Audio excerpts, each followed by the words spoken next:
अस्सलामुअलैकुम।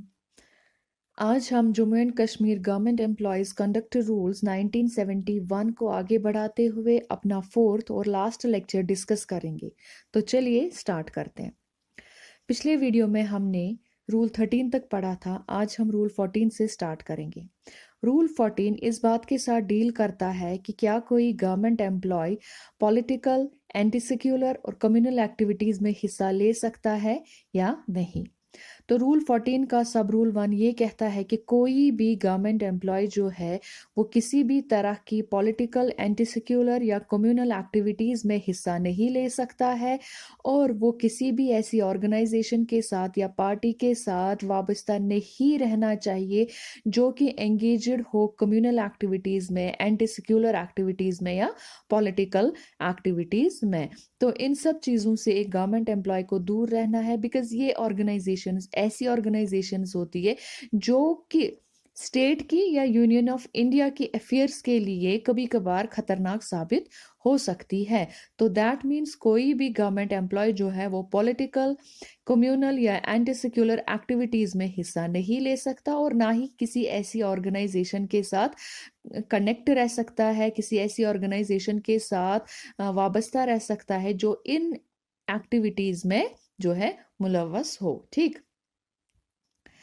सब रूलिंग 2 कहती है कोई भी गवर्नमेंट एम्प्लॉय अपने किसी भी डिपेंडेंट को यानी कि उसके फैमिली मेंबर को एलो नहीं करना चाहिए कि वो किसी भी ऐसी मूवमेंट या एक्टिविटी में हिस्सा ले जो डायरेक्टली या इनडायरेक्टली किसके रिलेटेड, गवर्नमेंट के रिलेटेड सब वर्स्यू मानी जाए। दैट मीन्स वो अपनी फैमिली के किसी भी मेंबर को एलो नहीं कर सकता है कि वो किसी पॉलिटिकल, कम्युनल या एंटी सेक्युलर मूवमेंट में या एंटी सेक्युलर एक्टिविटी में हिस्सा ले। ठीक।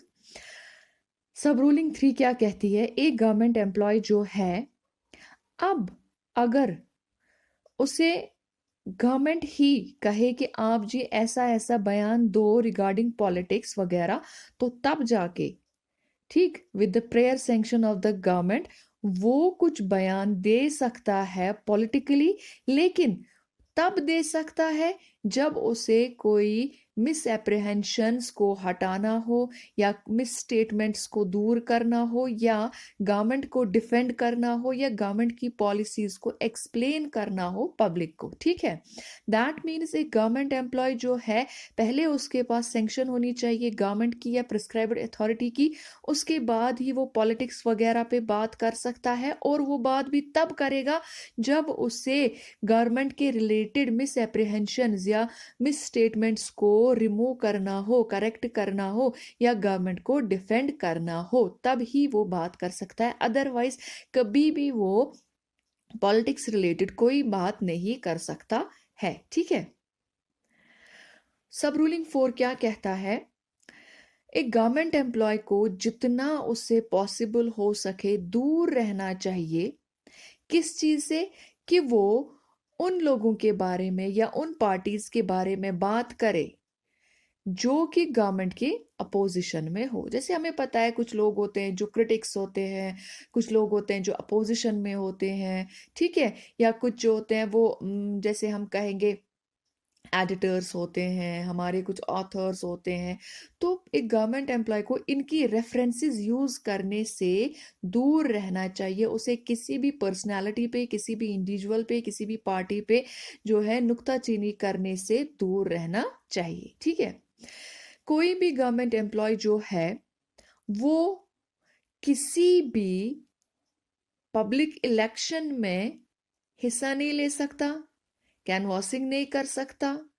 अब अगर कोई जैसे लोकल बॉडी हो या लेजिस्लेचर हो या पार्लियामेंट की इलेक्शन हो, उसकी कैनवासिंग में हिस्सा नहीं ले सकता। उसकी कैनवासिंग में या उसकी जिसे हम कहेंगे प्रोपोगंडा या जिसको हम कहते हैं उनका जो अपना एक रैलीज वगैरह होती है उसमें वो हिस्सा नहीं ले सकता है। हाँ, यहाँ मैं आपको एक बात बता दूं, अब अगर कोई ऐसी है कि कोई फंक्शन है जो कि गवर्नमेंट की तरफ से है, उस टाइम पे वो जो है अरेंजमेंट्स में हिस्सा ले सकता है। अगर फंक्शन जो है गवर्नमेंट की तरफ से हो, जैसे कभी कभार इंस्पेक्शंस होती है, इनॉग्रेशंस होती है, तो छोटी मोटी फंक्शंस होती है, तो उस टाइम पे जो है वो अरेंजमेंट्स में पार्ट ले सकता है। अदरवाइज अगर कोई पॉलिटिकल नेचर की, अगर कोई लोकल बॉडी की या कोई भी इलेक्शन हो, ठीक है, तो उसमें वो कैनवासिंग वगैरह नहीं कर सकता है।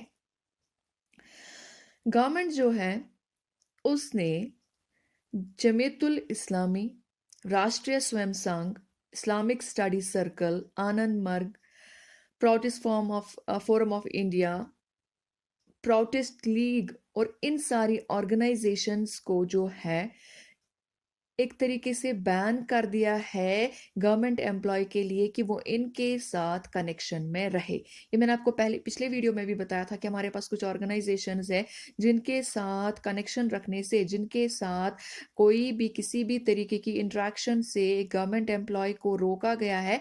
तो यहाँ पे जो है वो ऑर्गेनाइजेशन का नाम मैंने आपको बता दिया है, जमीयती इस्लामी, जैसे कि है हमारी इस्लामिक स्टडी सर्कल है, आनंद मर्ग, राष्ट्रीय स्वयं संघ है, ठीक है, या जो भी ऐसी पार्टीज है जो कि एंटी सेक्युलर है या कम्युनल टाइप की है, इनसे हमें दूर रखने को कहा गया। और गवर्नमेंट जो है ऐसी पार्टीज को या ऐसी ऑर्गेनाइजेशंस को फ्रॉम टाइम टू टाइम और नोटिफाई कर सकता है। फिलहाल एज पर रूल्स इन सबको नोटिफाई कर दिया गया है। तो उसके बाद अगर गवर्नमेंट चाहे तो कभी भी किसी भी ऑर्गेनाइजेशन को इस लिस्ट में वो इंक्लूड कर सकती है।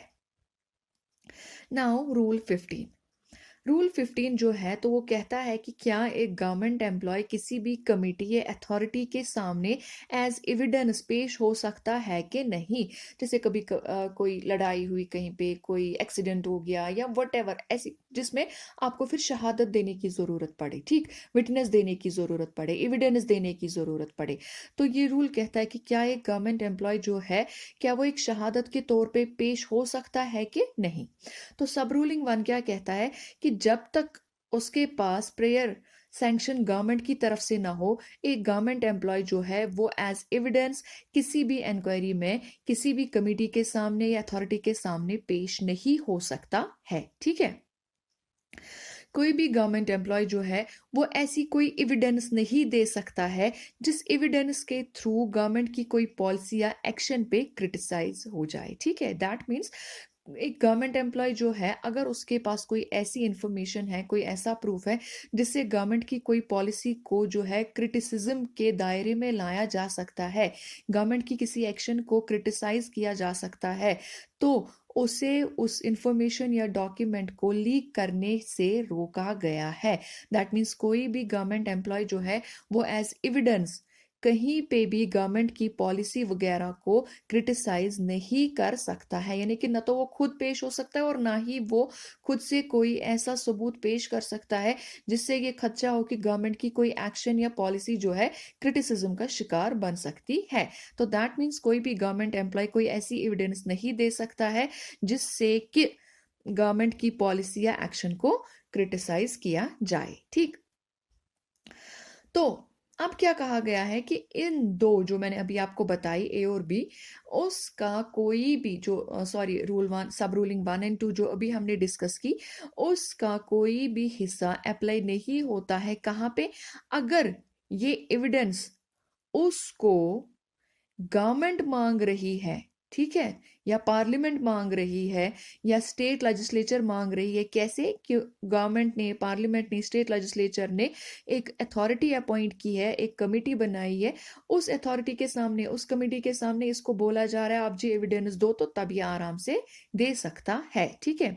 अगर कोई जुडिशियल इंक्वायरी है तो उसमें एविडेंस दे सकता है, अगर कोई डिपार्टमेंटल इंक्वायरी है तो उसमें भी ये एविडेंस दे सकता है। दैट मीन्स ये तीन जो है ये एविडेंस आराम से दे सकता है। अभी हमने जो ये दो पढ़े कि एक्सेप्ट गवर्नमेंट सैंक्शन, कहीं पे किसी भी इंक्वायरी में जो है एक गवर्नमेंट एम्प्लॉय एज एविडेंस नहीं रह सकता, और ये भी कि गवर्नमेंट की पॉलिसीज को क्रिटिसाइज अगर हो जाए तो उस टाइम पे भी वो एज एविडेंस जो है खुद को पेश नहीं कर सकता। लेकिन अगर ये इंक्वायरी जो है कोई गवर्नमेंट ही ऑर्डर कर रहा है, पार्लियामेंट ऑर्डर कर रही है या लेजिस्लेचर ऑर्डर कर रही है, तो उस टाइम पे वो एविडेंस दे सकता है। जुडिशियल इंक्वायरी के टाइम पे एविडेंस दे सकता है, और अगर डिपार्टमेंटल इंक्वायरी है तब भी एविडेंस दे सकता है, ठीक है। Rule 16, vindication of acts and character of government employ.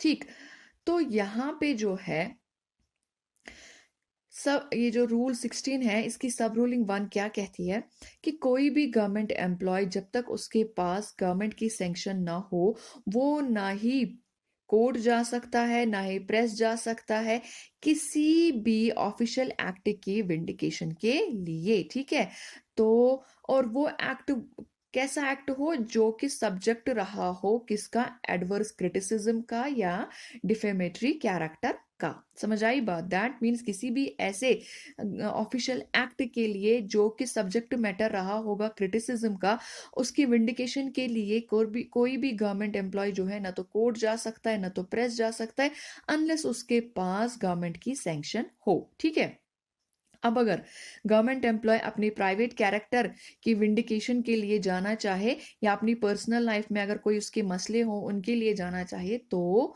आराम से जा सकता है। Rule 17, canvassing of non official और other outside influence. That means क्या कोई गवर्नमेंट एम्प्लॉय जो है वो पॉलिटिकल पार्टीज या कोई बाहर का इन्फ्लुएंस ला सकता है अपने सुपीरियर अथॉरिटी पे या नहीं?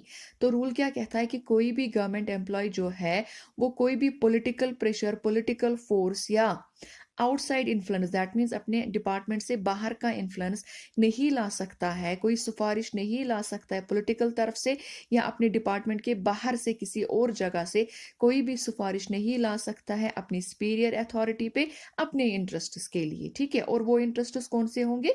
जो उसकी सर्विस को पर्टेन करेंगे, यानी अपनी सर्विस मैटर्स की इंटरेस्ट्स के लिए एक गवर्नमेंट एम्प्लॉय ना ही कोई पॉलिटिकल दबाव ला सकता है और ना ही डिपार्टमेंट से बाहर, दैट मीन्स आउटसाइड कोई सिफारिश वगैरह ला सकता है अपने सुपीरियर पे, सो दैट इसका जो ये सर्विस का मसला है ये हल हो जाए। दैट मीन्स ना तो पॉलिटिकल सिफारिशें ला सकता है एक गवर्नमेंट एम्प्लॉय और ना ही कोई और बड़ी बड़ी सिफारिशें जो हम लाते हैं कभी, चलो जी डीएसपी ने फोन कर लिया, प्राइवेट सेक्रेटरी ने फोन कर लिया, अंडर सेक्रेटरी ने फोन कर लिया, या कोई पॉलिटिकल दबाव हमने लाया फला का जो ये फला मिनिस्टर है, ये है वो है, तो ये सब वो नहीं कर सकता है। वो ये दबाव अपनी सुपीरियर अथॉरिटी पे नहीं ला सकता है अपनी सर्विस मैटर्स को लेकर के। ठीक, 18, क्रिटिसिज्म ऑफ गवर्नमेंट। रूल 18 किसके साथ डील करता है कि क्या कोई गवर्नमेंट एम्प्लॉय जो है क्रिटिसाइज कर सकता है गवर्नमेंट को या नहीं? तो रूल 18 क्या कहता है, कोई भी गवर्नमेंट एम्प्लॉय किसी भी रेडियो ब्रॉडकास्ट में या किसी भी डॉक्यूमेंट को पब्लिश करके, चाहे अपने नाम पे करे या एनोनिमसली करे या सीडोनोमसली करे, तो कोई भी ऐसा रेडियो ब्रॉडकास्ट या डॉक्यूमेंट पब्लिश नहीं कर सकता है जिससे ये खतरा हो कि गवर्नमेंट ऑफ इंडिया या गवर्नमेंट ऑफ जे.एंड.के या गवर्नमेंट ऑफ कोई भी स्टेट पे कोई एडवर्स क्रिटिसिज्म का इफेक्ट हो, और जिससे ये भी खदशा है कि उस जो वो अटरेंस कर रहा है, चाहे या वो जो वो ब्रॉडकास्ट कर रहा है या जो वो डॉक्यूमेंट इशू कर रहा है, उससे अगर ये खदशा है कि जम्मू एंड कश्मीर की रिलेशन गवर्नमेंट ऑफ इंडिया के साथ या बाकी गवर्नमेंट्स के साथ खराब हो जाए, तो ऐसा कोई भी अटरेंस जो है, ऐसी कोई भी बात, ऐसा कोई भी डॉक्यूमेंट वो गवर्नमेंट एम्प्लॉय जो है वो नहीं दे सकता है बाहर, कोई भी ऐसा स्टेटमेंट नहीं दे सकता है। ठीक है, और गवर्नमेंट एम्प्लॉय ऐसा कोई स्टेटमेंट नहीं दे सकता जिससे relations between Jammu and Kashmir government and government of any other state खराब होने का खदशा हो। ठीक है, लेकिन अब अगर गवर्नमेंट एम्प्लॉय कोई ऐसा स्टेटमेंट दे रहा है तो वो तब ही दे सकता है जब उसको गवर्नमेंट ने इस बिहाफ पे ऑथराइज किया हो या उसकी ड्यूटी ही हो ऐसा कोई स्टेटमेंट देने की। समझ आई बात? दैट मीन्स जब तक न गवर्नमेंट की सैंक्शन हो, एक गवर्नमेंट एम्प्लॉय ना ही रेडियो ब्रॉडकास्ट में, ना ही किसी डॉक्यूमेंट के थ्रू या ना ही किसी स्टेटमेंट के थ्रू, चाहे अपने नाम पे या झूठे मोटे नाम पे या आधे नाम पे, कोई भी स्टेटमेंट इशू नहीं कर सकता है। कौन सा स्टेटमेंट? जिससे ये खदशा हो कि government of India, government of Jammu and Kashmir या किसी और स्टेट की गवर्नमेंट पे एडवर्स इफेक्ट हो या रिलेशंस ख़त्म हो जाए, ख़राब हो जाए गवर्नमेंट ऑफ इंडिया और government of Jammu and Kashmir के बीच, या गवर्नमेंट ऑफ इंडिया और बाकी स्टेट्स के बीच, या relations government of Jammu and Kashmir और फॉरेन स्टेट्स के बीच ख़राब हो जाए, तो ऐसा कोई भी वो स्टेटमेंट नहीं दे सकता। हाँ, अब अगर वो कोई व्यू बता रहा है अपना या कोई स्टेटमेंट दे रहा है, वो तभी दे सकता है जब उसको ऑफिशियल कैपेसिटी में इस चीज के लिए ऑथराइज किया गया होगा। ठीक बात। 19, मेंबरशिप ऑफ सर्विस एसोसिएशन, यानी कि एक सर्विस एसोसिएशन की मेंबरशिप कैसे ले सकता है या नहीं ले सकता है। ठीक है, कोई भी गवर्नमेंट एम्प्लॉय किसी भी एसोसिएशन का मेंबर नहीं बन सकता, रिप्रेजेंटेशन नहीं कर सकता उसकी, अनलेस वो एसोसिएशन जो है उसको रिकॉग्नाइज किया गया हो गवर्नमेंट ने और वो कंटिन्यूसली रिकॉग्नाइज्ड एसोसिएशन हो। ठीक, और वो एसोसिएशन महदूद हो उसी क्लास के एम्प्लॉयज तक और ओपन भी हो बस उसी क्लास के एम्प्लॉयज के लिए। ठीक है, यानी अगर कोई एसोसिएशन है जिसका वो मेंबर बन रहा है तो वो एसोसिएशन बस उसी क्लास के मेंबर्स के लिए है और उसी क्लास के मेंबर्स के लिए ओपन है और किसी भी क्लास के मेंबर्स उसको ज्वाइन नहीं कर सकते, और वो एसोसिएशन जो हो गवर्नमेंट की तरफ से रिकॉग्नाइज्ड हो, तब जाके गवर्नमेंट एम्प्लॉय जो है एक सर्विस एसोसिएशन को ज्वाइन कर सकता है, उसका मेंबर बन सकता है। ठीक, वो एसोसिएशन किसी भी ऐसी एसोसिएशन के साथ वाबस्ता नहीं होनी चाहिए जो कि हमारी ये दो कंडीशंस ए एंड बी वाली कंडीशंस को सेटिस्फाई ना करे। दैट मीन्स अगर ये दो कंडीशंस वो एसोसिएशन जिसके साथ ये सर्विस एसोसिएशन एफिलिएटेड है सेटिस्फाई नहीं कर रही है, तो वहां पे जो है एक गवर्नमेंट एम्प्लॉय वैसी ऑर्गेनाइज एसोसिएशन के साथ वाबस्ता नहीं रह सकता है। ठीक, डी जो है वो कहता है गवर्नमेंट एम्प्लॉय जो है वो ऐसी एसोसिएशन के साथ भी वाबस्ता नहीं रह सकता है। कैसी एसोसिएशन के साथ? अगर वो एसोसिएशन कोई पॉलिटिकल एक्टिविटी में मुलविस रही या किसी ऐसी ऑर्गेनाइजेशन के साथ जिसके साथ इसका कनेक्शन जो है, मतलब जो ये एसोसिएशन ज्वाइन कर रहा है, अगर इस एसोसिएशन का कनेक्शन किसी पॉलिटिकल ऑर्गेनाइजेशन के साथ हुआ या किसी ऐसी ऑर्गेनाइजेशन के साथ हुआ जिसके साथ कनेक्शन गवर्नमेंट ने मना किया है, तो ये गवर्नमेंट एम्प्लॉय इस एसोसिएशन को ज्वाइन नहीं कर सकता है, क्योंकि इस एसोसिएशन के ताल्लुकात किसी दूसरी ऐसी एसोसिएशन के साथ या ऑर्गेनाइजेशन के साथ है जो पॉलिटिकल नेचर की है। ठीक है, एंटी कम्युनल नेचर की है। ठीक, जो एसोसिएशन है जिसके साथ ये वाबस्ता रहना चाहता है वो कोई पीरियोडिकल्स पब्लिश नहीं करना चाहिए, एक्सेप्ट अगर उसको कोई जनरल या स्पेशल रूल ऑर्डर दिया है गवर्नमेंट ने कि हाँ जी आप ये पीरियोडिकल इशू करो, तो अदरवाइज वो एसोसिएशन कोई भी पीरियोडिकल पब्लिकेशन नहीं करनी होनी चाहिए। अगर करेगी तो बस with the prayer sanction of government. ठीक है, और उस एसोसिएशन के मेंबर्स जो है वो प्रेस वगैरह के साथ वाबस्ता नहीं होने चाहिए without previous sanction of the government. आई बात समझ? दैट मीन्स अगर एक एम्प्लॉय चाहता है किसी सर्विस एसोसिएशन को ज्वाइन करना, तो वो एसोसिएशन जो है वो ऐसी होनी चाहिए कि जिसको गवर्नमेंट ने रिकॉग्नाइज किया और कंटिन्यूसली रिकॉग्नाइज्ड हो। ठीक, वो ऐसी एसोसिएशन हो कि वो बस उसी क्लास के मेंबर्स के लिए ओपन हो, किसी ऐसी ऑर्गेनाइजेशन के साथ वाबस्ता ना हो जो पहली दो कंडीशंस को सेटिस्फाई ना करे, किसी ऐसी ऑर्गेनाइजेशन के साथ जो है वाबस्ता ना हो जो पॉलिटिकल टाइप की हो या anti secular anti national activities में मुलव्वस हो, कोई भी पीरियोडिकल्स वगैरह जो है वो इशू नहीं करनी चाहिए अनलेस उसके पास स्पेशल ऑर्डर्स हो उसके लिए, और उसके मेंबर्स जो है वो प्रेस वगैरह में नहीं बोलने चाहिए अनलेस उनके पास प्रीवियस सैंक्शन हो। ठीक है, और वो जो ऑर्गेनाइजेशन है वो एक, जिसे हम कहेंगे लेजिस्लेटिव असेंबली होती है या लोकल अथॉरिटी होती है, उसकी इलेक्शन में हिस्सा वगैरह नहीं लेनी चाहिए। ठीक है, और ना ही उस असेंबली के इलेक्शन के लिए वो कुछ कंट्रीब्यूशन करनी चाहिए या कैंडिडेचर देनी चाहिए या रजिस्ट्रेशन वगैरह उस इलेक्शन की इलेक्टोरल्स के लिए करनी चाहिए, ऐसा कुछ भी वो नहीं करनी चाहिए। और ये एसोसिएशन जो है किसी भी लेजिस्लेटिव असेंबली या उसके किसी मेंबर के लिए कोई भी कंट्रीब्यूशन नहीं करनी चाहिए और ना ही उनके लिए कोई कंट्रीब्यूशन मेंटेन करनी चाहिए। ठीक। Rule 20 demonstration of strikes. ठीक, यानी कि स्ट्राइक्स के रिलेटेड एक गवर्नमेंट एम्प्लॉय को क्या बोला गया है कि वो स्ट्राइक कर सकता है या नहीं। तो कोई भी गवर्नमेंट एम्प्लॉय जो है वो पार्टिसिपेट नहीं कर सकता है किसी भी ऐसी एक्टिविटी में जो प्रिजुडिशियल हो interests of the sovereignty and integrity of India या security of the state, friendly relation with foreign state, public order, decency और morality, or which involves contempt of court, defamation, incitement of an offense. That means कोई भी government employ कोई ऐसी हरकत या कोई ऐसी चीज में पार्टिसिपेट नहीं करना चाहिए जिससे जो हो इंटरेस्ट्स एक स्टेट की, ठीक है, इंटीग्रिटी इंडिया की, सवर्निटी स्टेट की, इंडिया की, या friend relations, public law and order, ठीक, उन सब पे असर पड़े। ठीक, या गवर्नमेंट के या कोर्ट के ऑर्डर्स या गवर्नमेंट के ऑर्डर्स को जो है उनका कंटेम्प्ट रहे, कोर्ट के ऑर्डर्स का कंटेम्प्ट रहे, तो ऐसी किसी भी हरकत में एक गवर्नमेंट एम्प्लॉय मुलविस नहीं होना चाहिए।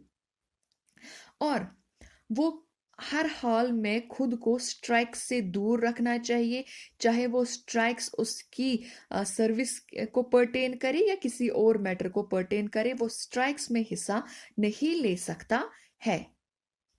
स्ट्राइक का मतलब क्या है यहाँ पे?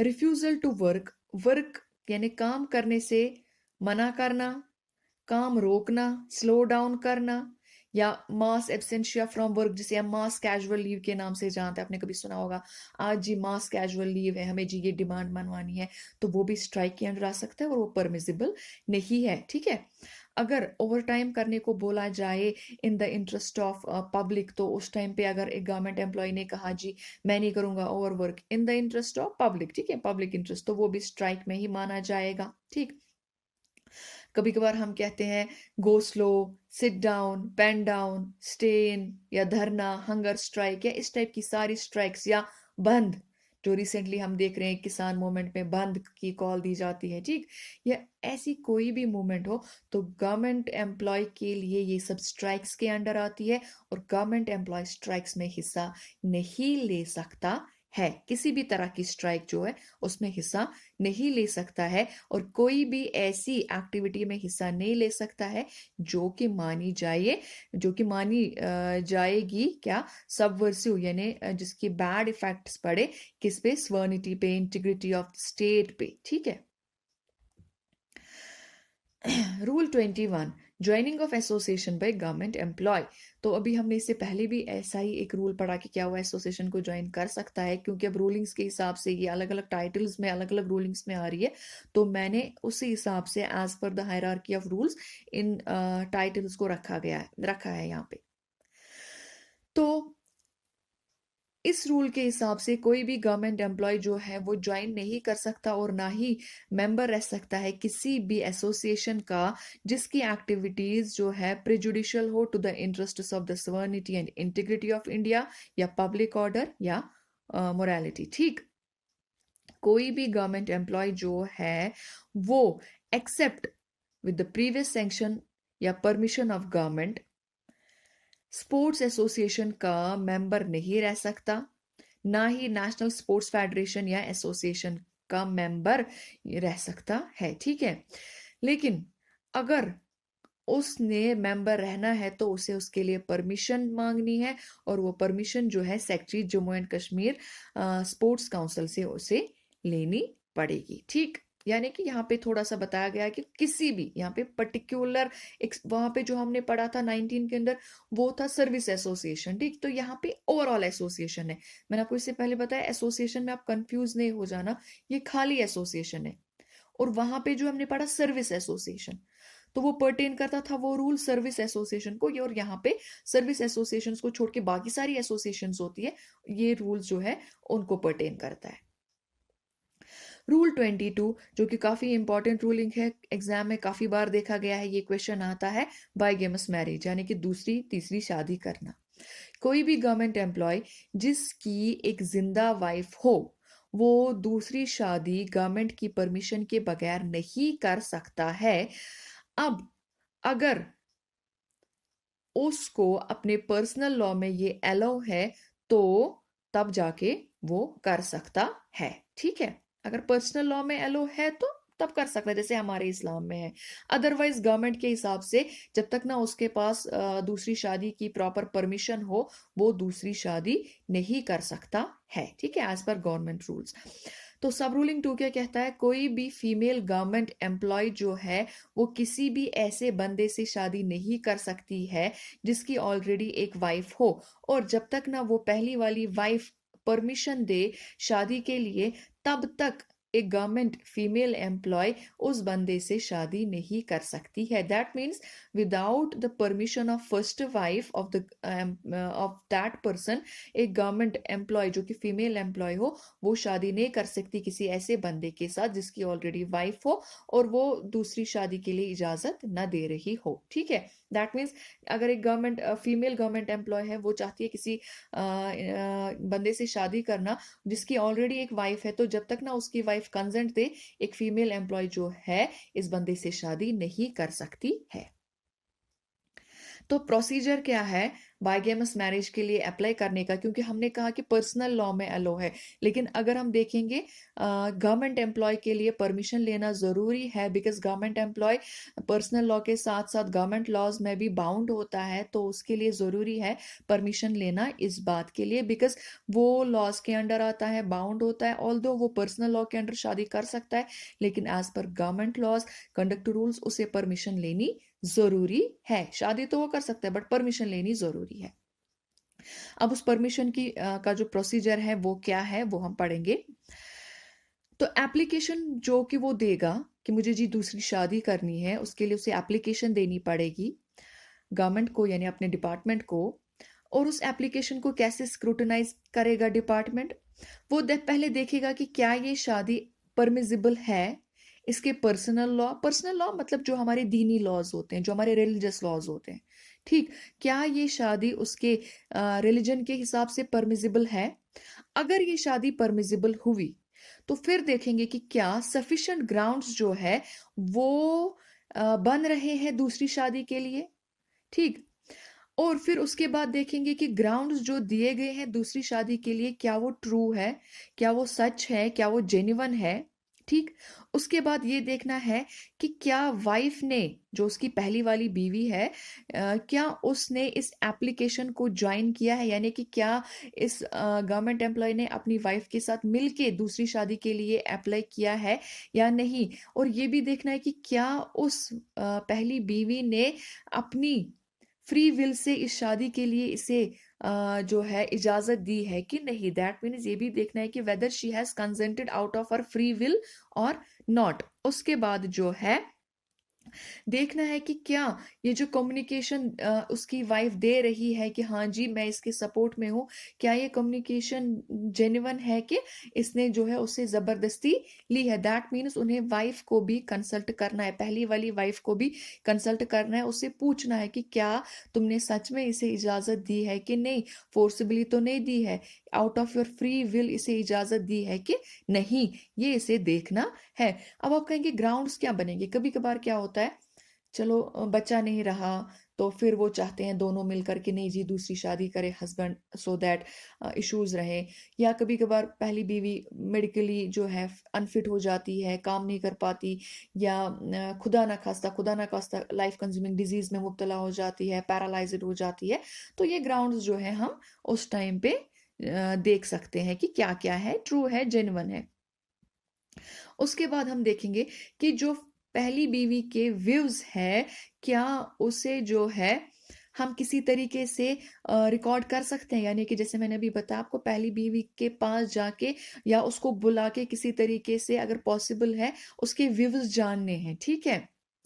तो अब अगर ये परमिशन बीवी से इसलिए ली गई है on the grounds of sickness, अगर वो बेचारी बीमार है तो उन ग्राउंड्स पे ये जो परमिशन दे रही है वो, या एक बंदा जो है दूसरी शादी के लिए ये ग्राउंड्स दिखा रहा है कि मेरी बीवी जी बीमार है, तो मेडिकल अथॉरिटीज से भी हमें जो है इस चीज के बारे में जेन्युइननेस लेनी है। ठीक है, फिर ये देखना है कि क्या इस हस्बैंड ने अपनी पहली बीवी के लिए अरेंजमेंट्स किए हैं कि नहीं। अरेंजमेंट्स मीन्स मेंटेनेंस वगैरह, उसके मंथली एक्सपेंसेस, उसके जितने सारे खर्चे, उनके लिए क्या इस गवर्नमेंट एम्प्लॉय ने अरेंजमेंट्स कर रखे हैं कि नहीं। अगर किए हैं तो क्या वो सेटिस्फैक्ट्री अरेंजमेंट्स है, क्या वो सेटिस्फैक्ट्री मेंटेनेंस है या नहीं। तो जब ये सारी चीजें आप बनाओगे तो केस जो है, आप यहाँ पे जीएडी लिखा है, जीएडी नहीं डिपार्टमेंट जो है वो अपने एचओडी को सबमिट करेगा, अपने जनरल डिपार्टमेंट को सबमिट करेगा। जीएडी नहीं है यहाँ पे, गलती से जीएडी इन्होंने लिखा है, जीएडी नहीं है, जनरल डिपार्टमेंट है एक्चुअल टर्म वहां पे।